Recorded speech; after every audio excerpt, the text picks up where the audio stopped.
पिछले एपिसोड में हमने देखा कि मिमोरी सोल ईटर मॉन्स्टर को हराकर रूइंस से बाहर निकल जाता है।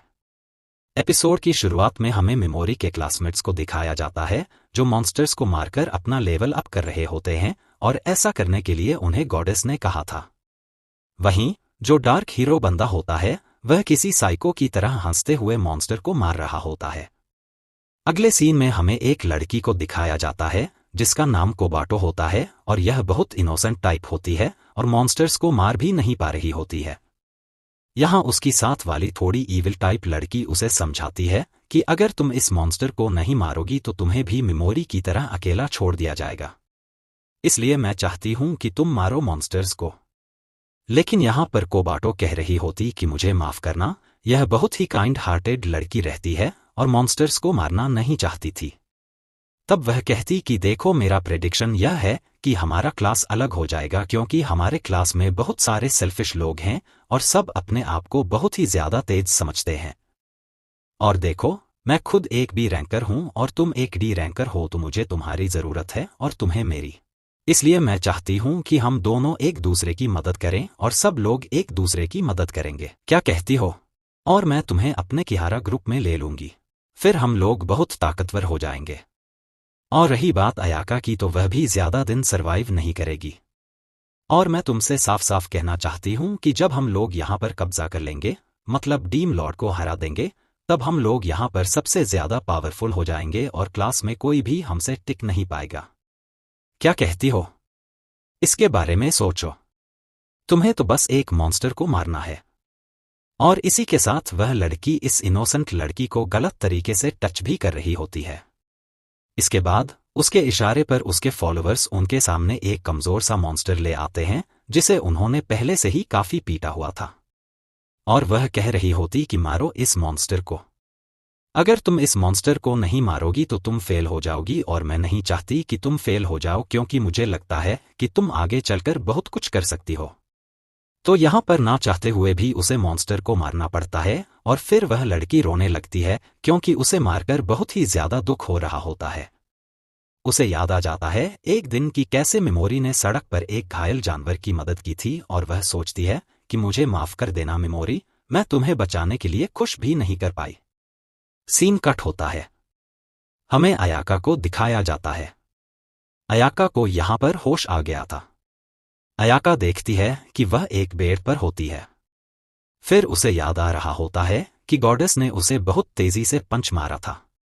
उसके बाद वह गॉडेस के पास जाती है जहां पर गॉडेस रोने की नौटंकी करते हुए कह रही होती है कि यह हमारी काफी स्ट्रिक्ट पॉलिसी है हमारे किंगडम की। हमें माफ कर दीजिए अगर इससे आपको ठेस पहुंची हो। फिर वह बताती कि जब तुम इतने दिनों से सोई थी आराम से, तब तुम्हारे बाकी साथी मॉन्स्टर्स को मार रहे थे और जो लोग मॉन्स्टर्स को नहीं मार पाए हमने उनके ऊपर वही पॉलिसी लागू कर दी, मतलब उन्हें जाने दिया।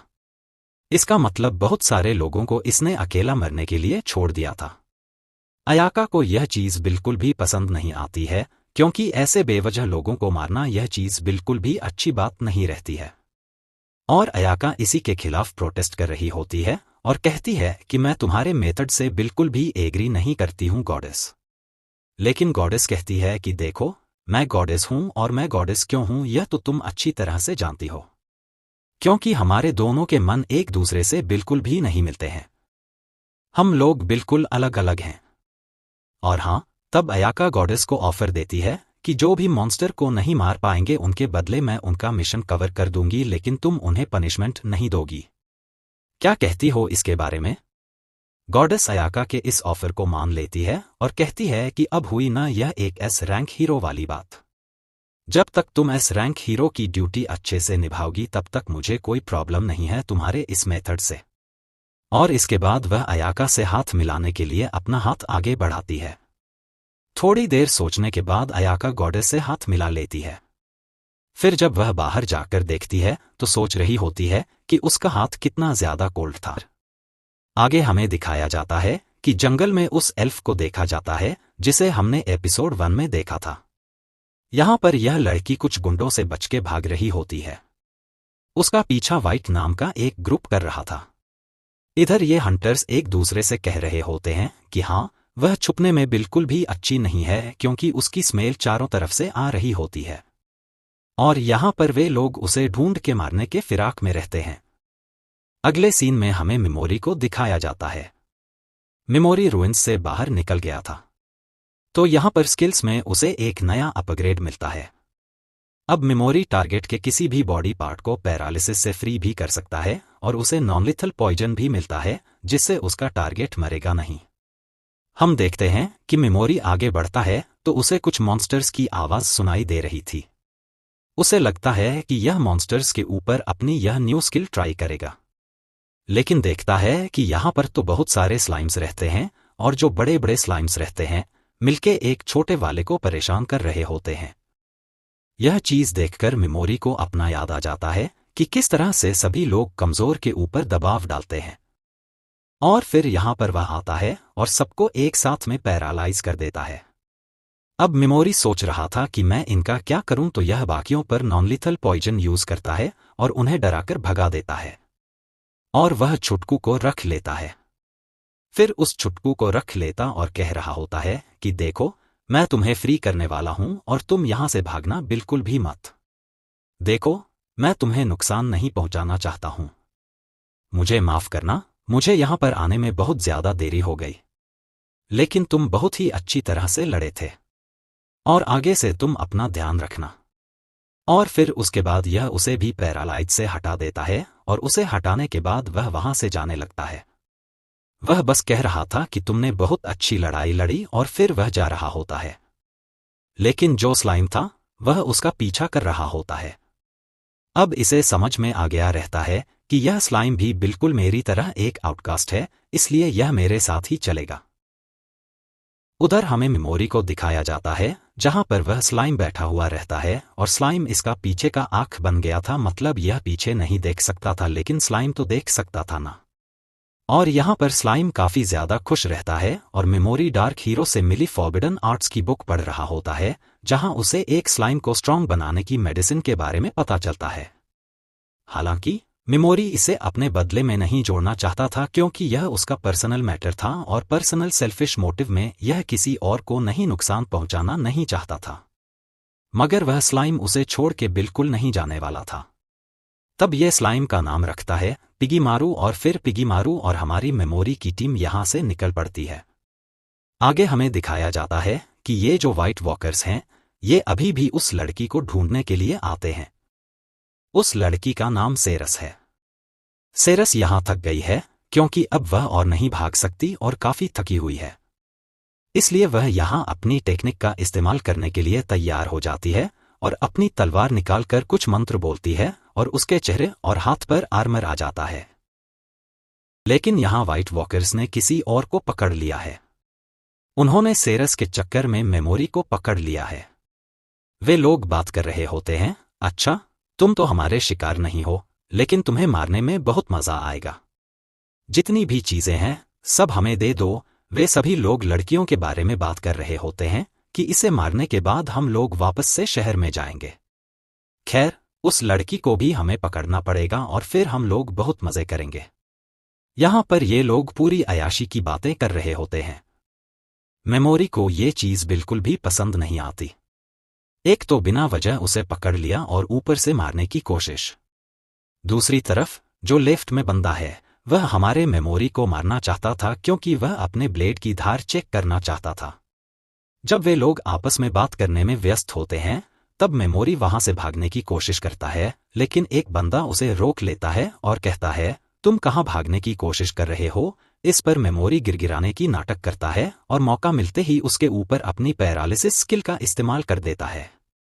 इसके बाद मेमोरी कहता है, तुम लोग बहुत बुरे हो, इसलिए मुझे तुम्हें मारने में कोई भी गिल्ट नहीं होगा, और मेमोरी उनके ऊपर पॉइजन स्किल का इस्तेमाल कर देता है। मेमोरी सोचता है कि वह अपनी स्किल्स का इस्तेमाल इंसानों पर भी कर सकता है, शायद गॉडेस एक अपवाद होगी, इसलिए उसके ऊपर ये काम नहीं किया।